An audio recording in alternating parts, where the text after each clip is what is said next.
And for the week 4 topic, we have the anatomy of a cruise. So learning objectives, number 1, provide learning on anatomy of the cruise ship, particularly utilized in the tourism industry. Understand what are the materials used when cruise ships are built.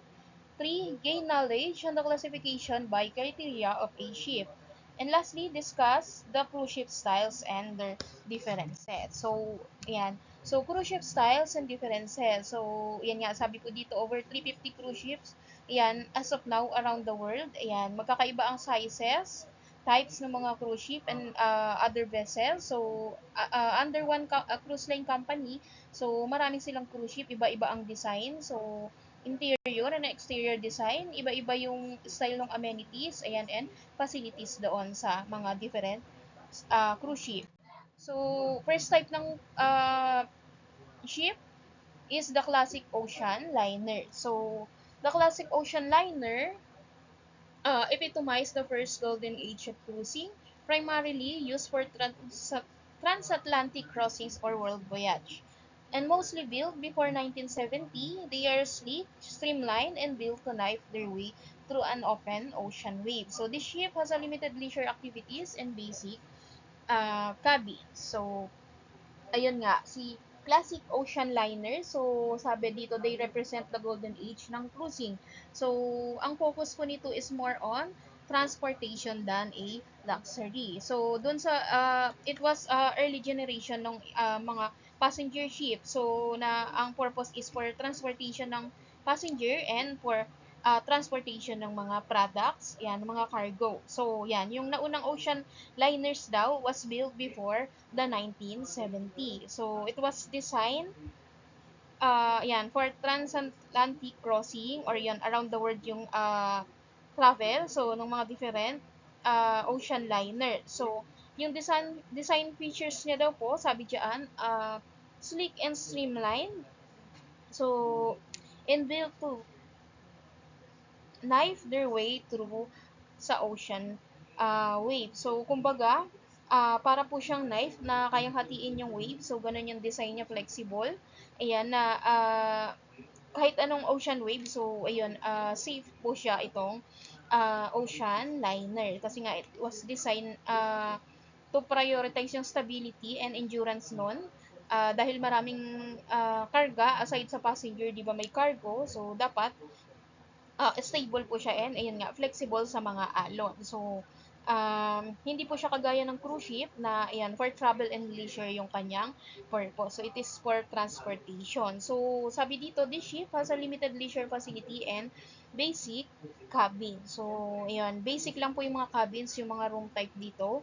Unlike sa mga cruise ship kasi for luxury yung purpose nito. And then, yung mga passengers po dito sa ocean liner, so they have fewer entertainment options din compared doon sa mga modern cruise ships na meron po tayo ngayon. So, ayan, additionally, so dagdag lang natin as trivia. So, kung familiar po kayo dun sa movie na Titanic, ayan, so tingin ko naman lahat kahit yung mga generation po ngayon is familiar doon sa Titanic na movie. So, si Titanic po is not a cruise ship. So, siya po ay isang ocean liner. So, pero kung ma-observe natin, diba dun sa movie, so, may mga different facilities siya. Ayan, pero during that time, ocean liner po iyon na mas kumbaga high-end. So, iyon, it was built for transportation. So, kung makikita natin doon sa movie, 'di ba, kung maalala nyo, is hindi naman po lahat ng passengers ng Titanic ay mayayaman, 'di ba? So, yung iba is normal citizen lang. So, ordinary people na who cannot afford during those time na mag travel via cruise ship. So, kaya nga si Titanic po is an ocean liner. So, makikita niyo doon sa movie, so iba yung cabin or yung rooms ng mga mayayaman doon sa mga ordinary people, 'di ba? Doon sa mga scene sa movie. So, ang travel po nito is between Europe and America. So, ayun nga. So, although si Titanic is first class na ocean liner, ayan, basic lang yung mga cabin or accommodation po dito. So, yan, matagal na yung Titanic. So, true story yun, parang 1912 pa. So, more than 100 years ago na po iyon. So, ayan. So, nabanggit ko lang kasi, ayan, it is an example ng ocean liner. So, si ocean liner, in Tagalog po, tinatawag ito sa Pinoy word na vapor. So, yan, kung familiar kayo. And then, yung vapor, yan, kung maaalala ninyo, yan sa isang novel ni Jose Rizal, which is yung El Filibusterismo. So, sa tingin ko, na-discuss ko ito sa inyo or may subject kayo nito during your high school. So, yan, sa old curriculum kasi dati, nung ako ay high school, third year, yung subject namin ay filibusterismo. So, nadagdag ko lang kasi naalala ko na mention po ni Rizal doon sa kanyang novel, yung vapor tabo, ayun ang tawag niya kasi yung vapor doon or yung ocean liner sa kanyang novel is korteng tabo. So, yun, it was mentioned doon sa kanyang novel and then, it was traveling along Pasig River according doon sa aklat ni Jose Rizal. So, pero to clarify, yung vapor tabo is a metaphor lang yun ni Rizal to describe nga yung situation ng mga Filipino during the Spanish colonial era. So, hindi po siya totoong vapor, pero ayan, so kung i-imagine nyo kung babalikan nyo yung story doon sa El Fili, so yun yung description ng isang vapor or ng isang ocean liners, which is sa baba na part, yung mga cabin is nandun yung mga ordinary people, tapos yung sa taas na part, nandun yung mga facilities and rooms or cabin ng mga mas kilalang tao. Yan, sa kanyang base do sa description ni Rizal sa kanyang book. And then, another type ng vessels is steamship. Steamships are vessels. Wait lang, baka may nag-join. Steamships are vessels powered by steam engines that revolutionized maritime transportation in the 19th century, enabling faster and more reliable travel across oceans and rivers. So, yan, si steamship, it was revolutionized daw during the 19th century. Ayan, meron na siyang makina, ayan, mas mabilis, mas reliable to during nung time na to sa history. So, si steamship, so yan, naging transition siya from before na yung noon, so bago nagkaroon ng steamship is nagsasagwan lang po yung mga bangka or kaya ay manual na tao po ang nagsasagwan. Then after the invention ng nitong steamboat, so yun, nagkaroon na ng engine powered yung mga vessel nila during that time. So hindi na siya manual na kailangan sagwanin ng mga crew. So, ayan, mas naging reliable yung mga long distance travel, ayan, via ocean dahil nga dito sa invention ng steamships kasi nga meron na siyang makina po. And syempre, mas mabilis na po yung transportation during time na po na ito, 19th century. So next we have contemporary ships. It refers to a modern maritime vessel designed for leisure travel, characterized by its modern design, technology, and amenities. So, yan, si contemporary ship, it is a modern vessel na usually, yan, advanced na sa technology. So, more on, yung design, yan, nakafocus sa leisure travel. Yan, maganda ang amenities. So, kumbaga, ito na yung modern type ng cruise. So, design siya for leisure travel na hindi lang for transportation. So, si contemporary ship, it represents today's yung cruise ship industry. So, ngayon, meron na tayong mas mga modern and malalaking cruise ship na design for leisure and recreational activity. So, inside nitong contemporary ship po, so meron din siyang mga amenities na meron kagaya ng mga malalaking cruise ship. So, it has multiple facilities, yan, for example, restaurant, mga spa, casino, water park, so, and even mga adventure activities on board. So, meron din po dito sa contemporary ship. Pero, i-compare natin yan sa mga modern cruise ship ngayon, so, mas dihamak na malaki po yung mga modern cruise ship nowadays. So next, yan, meron tayong mga small ship. In contrast to the mega ship, are much smaller vessels, most of which accommodate fewer than 200 passengers. So, yeah, mas maliit po siya. So, kung naaalala niyo yung lesson natin, week 3, yan, yung previous lesson natin, si niche cruising. So, 'di ba si cruising is maliliit yung cruise ship nila compared doon sa mga modern and bigger cruise ship natin ngayon. So, ito, yung mga maliliit na ship, so it carry only or fewer than 200 passenger lang. So, mas intimate, mas personal, yan, educational yung iyong travel dito. So, it is considered part ng niche tourism, yan, sa niche cruise category nga. So, ideal for travel na ang purpose is cultural immersion, yan, educational. Ayan, so kumbaga parang miniature to, ayan, sabi diyan sa baba, their ships are often look like cruise ships in miniature and oversized yacht. So, ayan, kumbaga miniature siya ng mga cruise ship nga na malalaki. So, small version siya. Iyan, fewer than 200 lang yung kasya po dito na passenger per itinerary po nila. And then, so, another type ng ship or vessel, so, masted sailing ship. So, yan, kung observe po natin dito sa right side, yung picture, di ba, ano ba ang meron dito sa this type of ship? So, meron siyang uh, mga anong tawag dito, so, mast and sail. So, ayan, nabanggit din dito sa slide. So, ano po yun? So, ayan, yung parang cloth na yan with rope or with cable.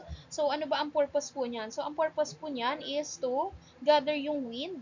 So, yung, depende sa lakas ng hangin. So, ganun kabilis yung takbo ng kanilang travel. So, kumbaga, hindi lang engine or makina yung nag-ooperate dito. So, with the help nito ngang in Tagalog yung layag, iyan yung mga tela na white. So, naiipon yung hangin dyan. So, pinupush niya yung vessel para umandar po. So, sa ngayon, so, yung ganitong klase ng ship, either merong partly powered by wind, plus meron ngang engine or makina, and yung iba naman, fully operated lang ng wind. So, yun siguro yung mga traditional or mga old version. So, wala pang makina. So, totally dependent doon sa hangin na magtutulak doon sa kanilang mga layag or itong mga white cloth. So, sa modern ngayon na type, so, meron na yan sabi dyan, with computers controlling the sail. So, yan, meron ng computer operated, yan, computer controlled na mga ganitong klase ng sailing ship. So, yan, meron na rin mga advanced sa technology. Yan, yung mga modern type ng ganitong klase po ng ship. Yan, usually sa mga movie na lang natin makikita yung ganito, pero uh, as of now, meron pa rin naman mga traditional po na sailing ship na kagaya po nitong nasa picture. And then, another type, so riverboat.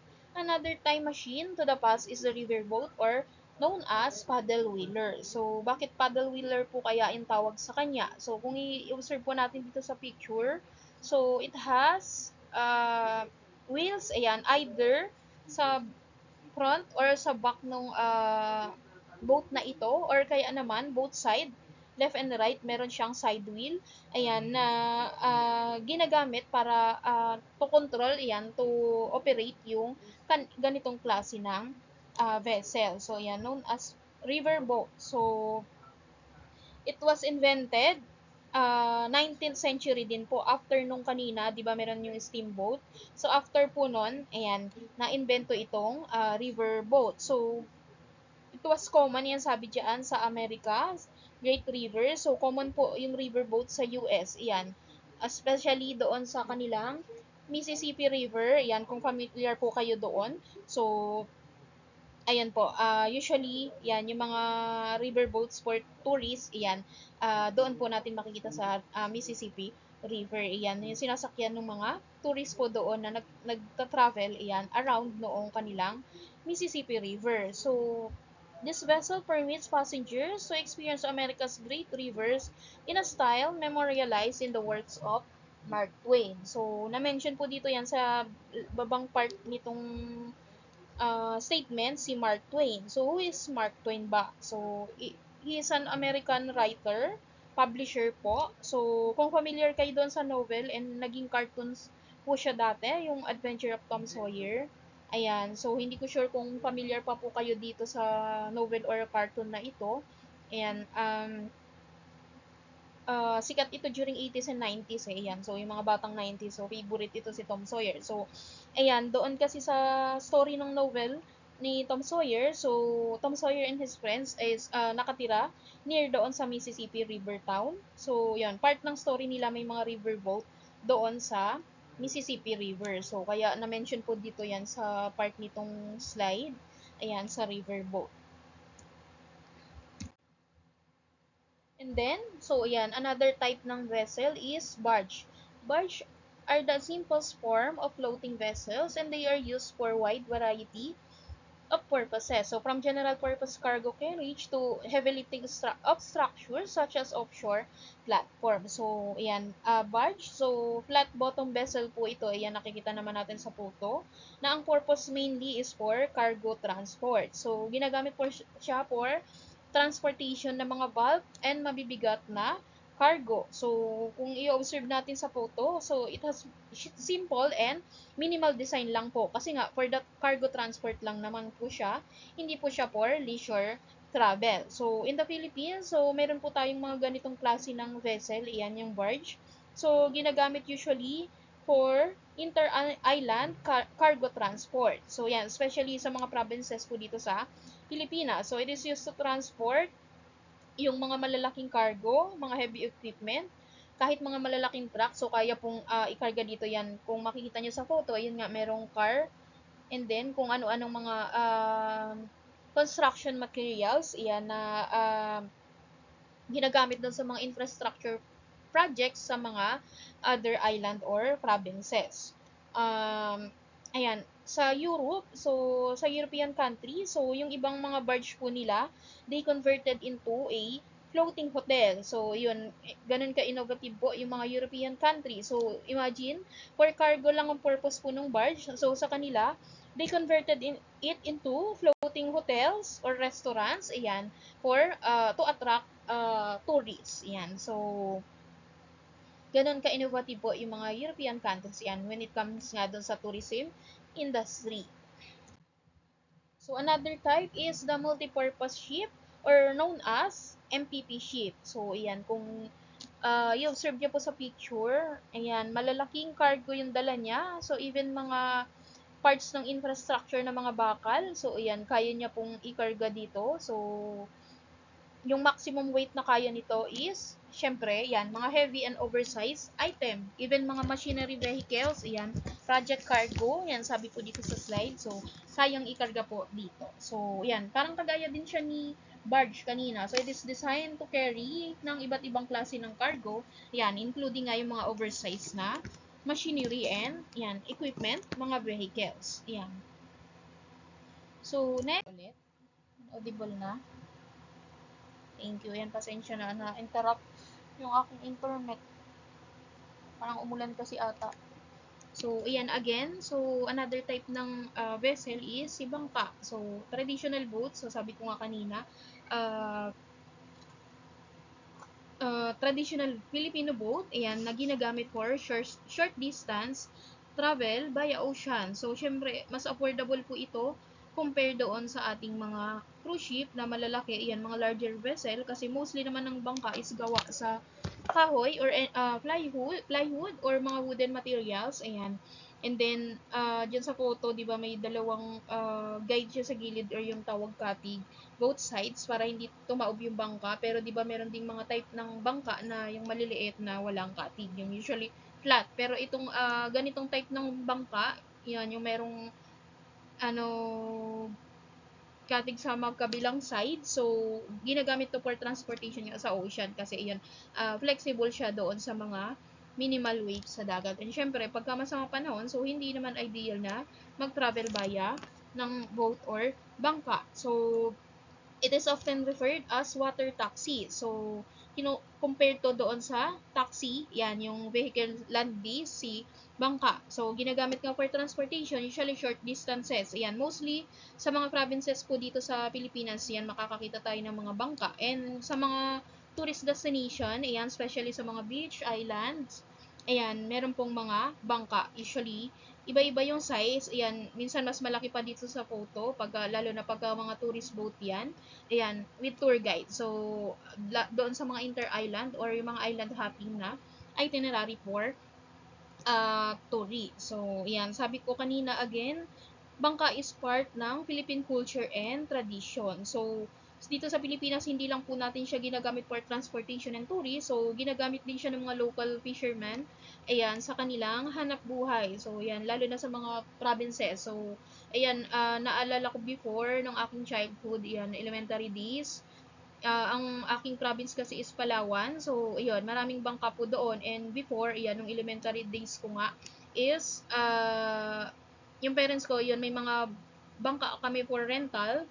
Ayan, and nirerentahan either for transportation or kaya naman, yun nga, yung mga local fishermen na hindi naman kasi lahat sa kanila can afford na magkaroon ng sariling bangka. So, ayun, merong ganong before.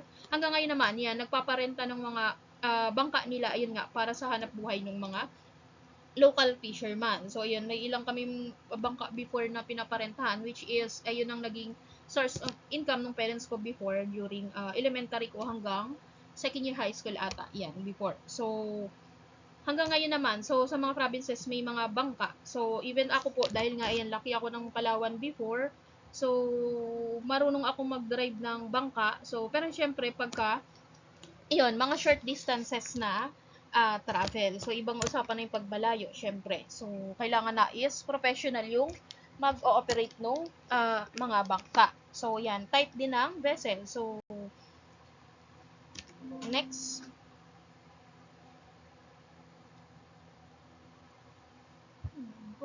So, yan, Roro, another type ng vessel.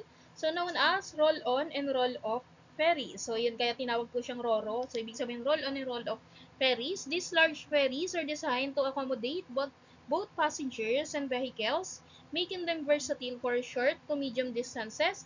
They have ramps for efficient loading and unloading. So, yan, kung makikita nyo sa photo, ayan, Roro ito sa Batangas Port. Ayan, meron naman pangalan yung vessel. So, meron siyang ramp or yung itong parang tulay. Foldable po yan. So, na-fold yan. Ginagamit for loading and unloading ng passenger and ng mga vehicle. Ayan. Usually, makakakita po tayo ng Roro ferries dito sa Pilipinas. Ayan, sa Manila Port, iyan, and Batangas Port, iyan. Usually, mga biyahe nito is sa mga provinces, iyan, like Mindoro, iyan, merong mga Roro ferries po, iyan, sa mga port po dito sa Pilipinas. Ayan, so, move forward na tayo. So, nandito na po tayo sa facilities. Ayan, what are the different facilities inside ng isang cruise ship? So, space on a ship can be divided into 3 types. Stateroom space, private or crew space, and public space. So, doon na tayo sa public space. Public spaces are those where passengers mingle. So, dito sa public space, so ito yung area kung saan po yung mga traveler, yung guests, ayan, mga cruisers, nag-gather, socialize, ayan, and enjoy yung mga different amenities doon sa isang cruise ship. So, here are the most common facilities ng cruise ship. So, sa next slide, so we have reception area. So, all ships have a lobby-like area where purser's office ayan, located. So, kung para rin siyang kagaya ng hotel, di ba sabi nga natin last meeting, ang cruise ship is parang isang floating hotel.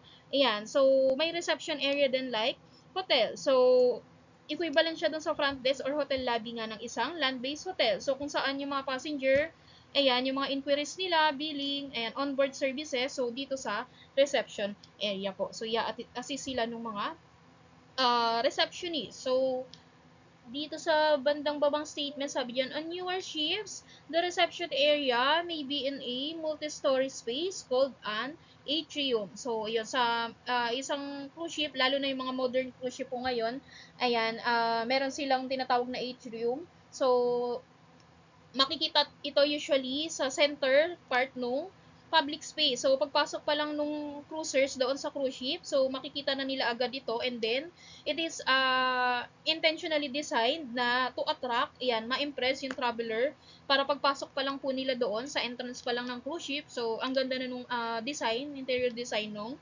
atrium or yung kanilang reception area. So, usually, dito rin makikita, pag manonood kayo ng mga video ng mga inside ng cruise ship, makikita natin usually sa side ng atrium nila or yung malaking reception area nga, may mga katabing cafes, ayan, mga restaurant, boutique, mga souvenir shop, ayan, around nitong atrium or yung reception area ng isang cruise ship.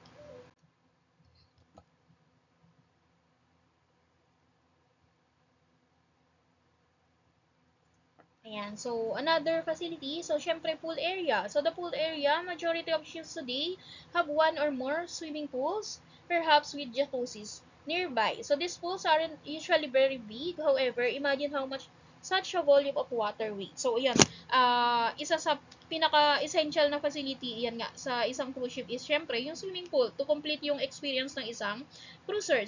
So sabi dyan, usually may jacuzzi na nearby or sa tabi ng swimming pool. Uh, and then, so, minsan may mga surfing area activity pa yan or iba-ibang water activities katabi po ng swimming pool. So, saan ito makikita? Usually, doon sa upper deck or sa pinaka-rooftop ng cruise ship, di ba? Doon po siya usually located yung kanilang mga swimming pool. So, sabi dito sa statement, so, usually ay limited in size lang po talaga yung mga swimming pool sa isang cruise ship. Siyempre, kahit na malaki po yung cruise ship, so, priority yung safety pa rin, syempre, ng passenger iyan. So, pag masyadong malaki kasi, syempre, yung weight na dala-dala ng water doon sa swimming pool, so, hindi siya ideal doon sa design po ng isang cruise ship. So, usually, limited size lang talaga siya natin makikita doon sa upper deck ng isang cruise ship.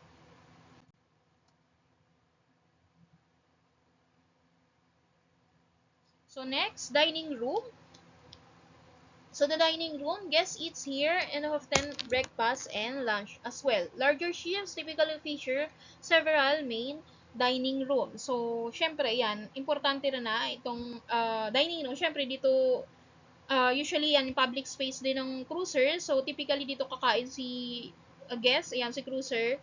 Yan, breakfast, lunch, dinner. Tapos, usually pagka yung malalaking cruise ship daw, marami silang dining room. So, hindi lang iisa. So, uh, pagka multiple yung dining room nila, so magkakaiba yung design, sabi dyan, unique yung decor, so iba-iba yung theme, interior design ng kanilang dining rooms. And then, alternate dining area. So, these are informal, buffet-like dining, usually takes place on the pool deck for some or all meals. So, guests can dine indoors or in good weather, outdoors. So, ito namang alternate dining area. So, aside doon sa kanilang main dining room, so, may tinatawag na alternate dining area. So, ito naman yung style dito is parang buffet style na restaurant. So, syempre, self-service po dito yung meal, ayan, ng mga cruiser. So, with wide variety ng option ng food dito sa kanilang alternate dining area. Next, so health club. So, most cruise vessels provide an area for guests to exercise. Ayan, yung mga guests natin, cruisers na sporty, ayan, mahilig sa mga activities, ayan, health conscious. So, syempre, ayan, provided din yung health club or tinatawag na fitness center sa isang cruise ship. So, ayan, nakita naman natin sa photo, merong gym or ayan nga, mga yoga and Zumba space para do sa mag-exercise. Yan, yung mga ating guests. Yan. So, kasama yan sa amenities talaga ng isang cruise ship. So, even, di ba, sa hotel, meron din pong fitness center. Yan, na kasama. So, next, children's area.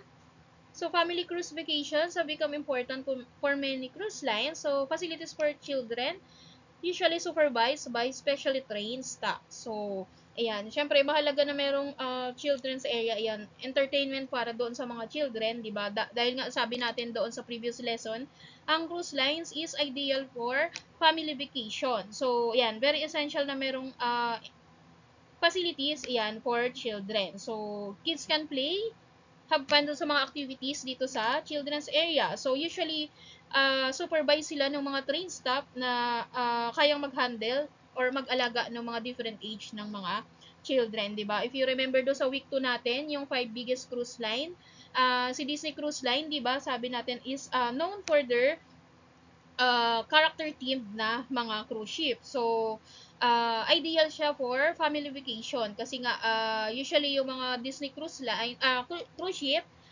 inspired doon sa mga Disney movies and cartoons yung design ng kanilang mga cruise ship. So, syempre pag ikaw is bata, so may entertain ka talaga doon. So, even kahit yung mga adults, so may enjoy din nila lalo na pagka fan ka ng mga Disney movies. So, and then usually sa Disney Cruise Line, so ayan, nanonood kasi ako ng mga video ngayon para ngayon, additional dito sa mga lesson natin. Sa Disney Cruise Line, so meron po silang mga kids salon, ayan, na aayusin nila or bibihisan yung mga children. So, for example, mga Disney princess yung outfit and makeup, iyon, syempre. So, may enjoy talaga ng mga kids doon while doon sa stay nila sa isang Disney cruise ship. So, other facility. So, ayan, shop. So, gift shop. So, usually, syempre dito bibili ng souvenirs. Ayan, mga duty-free goods. Yung mga cruisers. So, yan. Additional sales, syempre ito sa cruise line. So, kung saan magpo-purchase ng mga essentials, souvenirs, pasalubong, ayan, yung mga cruisers or guests natin.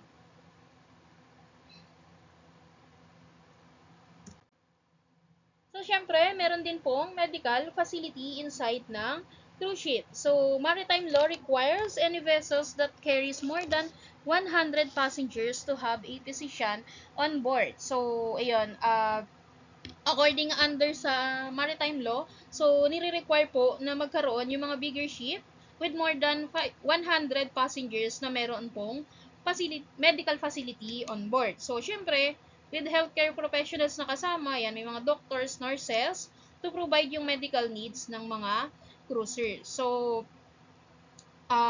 clinic setup din siya. Ayan, usually may mga equipment syempre for medical and then pharmacy, meron din. So, mga stocks ng medication, first aid, mga medical essentials for their cruisers. So, and then in case naman syempre ng emergency cases yan while on board, so in-evacuate nila yung kanilang mga passenger or yung mga patient nga for emergency via helicopter or kaya may speedboat yung mga cruise ship, ayan, to bring yung kanilang patient doon sa mga nearest port papunta sa hospital. So, essential po yan na may medical facility, lalo na, ayun nga, sabi, sa more than 100 passenger yung sakay ng isang cruise ship.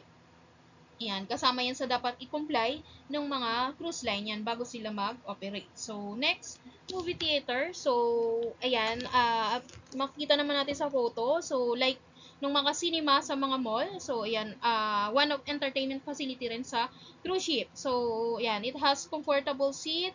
And then, multi-purpose din siya. Sabi, ginagamit din for meeting, seminar, ayan, on board. Ayan, yung mga cultural events nila. So, pwede rin ditong gawin sa kanilang mga movie theater. Next, casino. So, since gambling is usually legal on ships, most cruise vessels boast casino where clients can play. Ayan, yung mga different games, ayan, gambling. So, sabi dito po, according to this reference, so gambling is prohibited on ships calling only on US ports. So, ayan, sa US kasi, under ng law nila, so bawal po yung gambling, bawal yung casino doon sa mga cruise lines nila na usually ang itinerary is between doon sa mga ports lang ng US. So, but it is allowed naman doon sa kanilang mga international na cruise lines. So, sabi po dito, so, casino either for legal reasons, so, as not to compete with shoreside facilities, it is usually closed when the ship is in port. So, yan, usually pala pagka nakadock sa port, yan, yung isang cruise ship, so, yung casino nila is hindi nag-ooperate po or naka-close. So, nag-ooperate lang po ito, yan, while on travel sila or malayo sa port, syempre, para maiwasan yung competition doon sa mga gambling facility or casino sa destination na kanilang pinupuntahan. So, usually sa mga luxury na cruise ship, ayan, may VIP room pa for VIP guests doon sa kanilang mga casino. And then, next, internet center. Here, for a reasonable time-based fee, passengers can send and receive email. So, a facility in cruise ship that allow passengers to browse their internet. So, ayan. Syempre, alam na rin naman pagka nasa cruise ship, so while on board, yan, nasa biyahe, syempre, usually walang signal.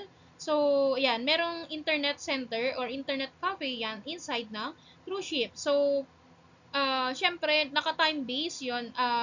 Parang kagaya po siya doon sa mga land-based na internet cafe, di ba, na naka-open time system. Ayan, usually per 30 minutes or per an hour yung base natin doon sa fee. So, yan, syempre, mas mahal po pagka doon sa internet cafe ng cruise ship. Unlike dito sa land-based, syempre kasi nag-i-invest po yung mga cruise ship ng satellite connection, ayan, para magkaroon ng internet on board. So, ayan, yung internet nila provided via satellite usually. So, kaya mas higher po yung cost ng fee natin pag dito sa internet cafe ng mga cruise ship. So, yan, sa internet cafe nila, syempre yan, pagagamit, merong mga computer, so, and then, time-based nga yung payment natin.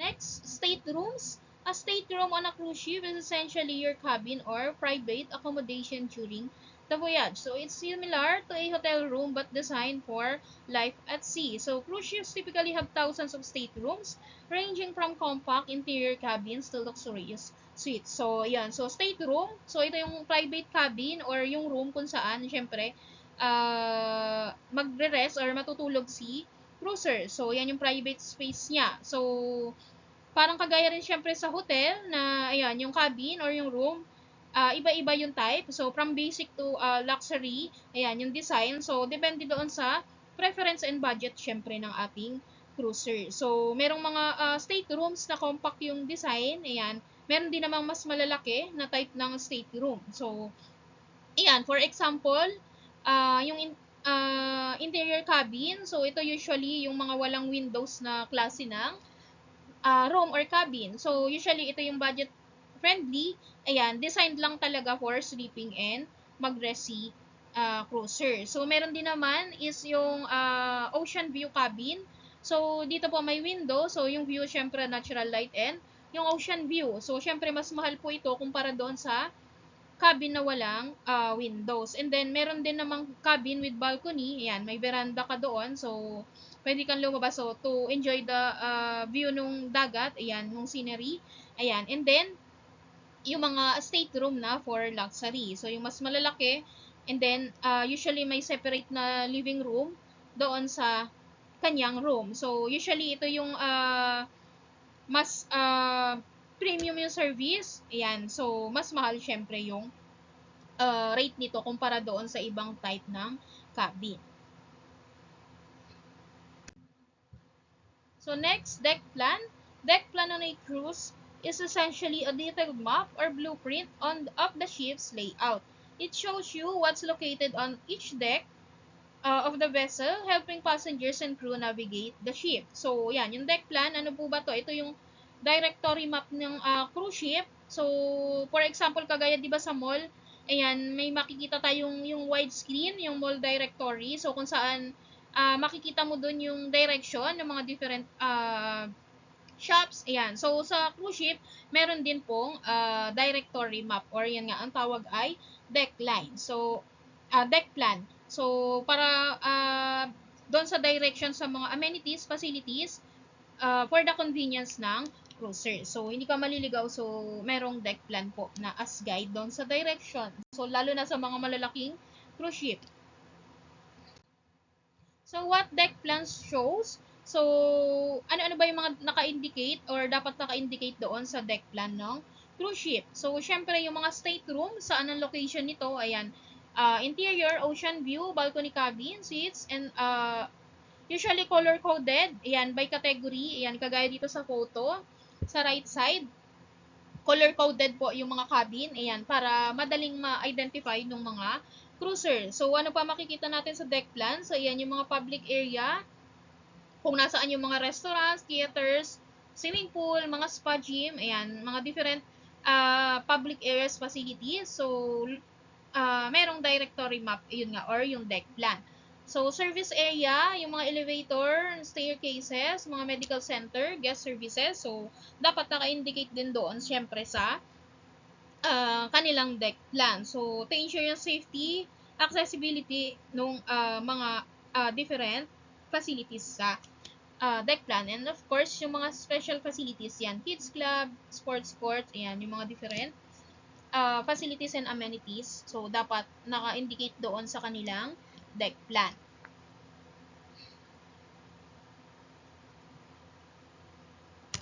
So, ayan, that's the end na po pala ng ating week 4. So, recap lang natin. So, ayan, na-discuss ko natin different types ng vessel or ship. So, di ba, meron tayong classic ocean liners, steamship, contemporary ship, small ship, yung sailing ship, yung merong cloth na white na purpose nun is to catch the wind, yan nga, para umandar. May mga riverboat din tayo, barge, yung multipurpose, yung bangka, which is part ng traditional Filipino culture, roro, yan, sa mga roro ferries, and then, na-discuss din po natin yung mga different facilities ng isang cruise ship or ng mga large vessel. So, ayan, ito po yung mga references ng ating week 4 lesson. Yan, some of reference dito nasa library pag-book and then mga web references. So, yan. For the seat work and other activities, so, hindi muna tayo magsi-seat work sa ngayon kasi nga we are advised na hindi muna magbigay ng additional activities habang naka-online po tayo na set up. So, syempre, due to situation natin ngayon. So, i-reserve na lang natin yung mga face-to-face activities sa face-to-face class. So, may mga activities na po tayo sa Schoology, yan, assignment. So, RJ, so ipapublish ko na po yung RJ, yan, sa dapat doon sa RJ makikita yung week 2, 3, and 4, pero i-adjust ko po yung deadline. So, masahabaan natin yung deadline yan. Bigyan natin ng enough time para at least, yan, makapag-adjust po tayo pare-pareho. Yan nga, given yung situation natin ngayon. And then, sa quiz, sa matib ko po ibibigay yung quiz. Ang cover is week 1 to week 4. So, serve as reviewer nyo yun sa prelim exam. So, pwede nyo po siyang sagutan before ng exam week or after. Pwede rin naman. So, serve as reviewer nga po. So, pero it doesn't mean then, syempre, na kung ano yung exact question po dun sa quiz, yun yung nasa prelim exam natin, syempre. So, reviewer lang po siya. So, this lesson is aligned with some of SDG goals. Ayan, SDG 8, decent work and economic growth. SDG 9, industry, innovation and infrastructure. 11, sustainable cities and communities. SDG 12, responsible consumption and production. And yung ating SDG 14, life below water. So, yan. That's the end na po ng ating week 4. Wait lang.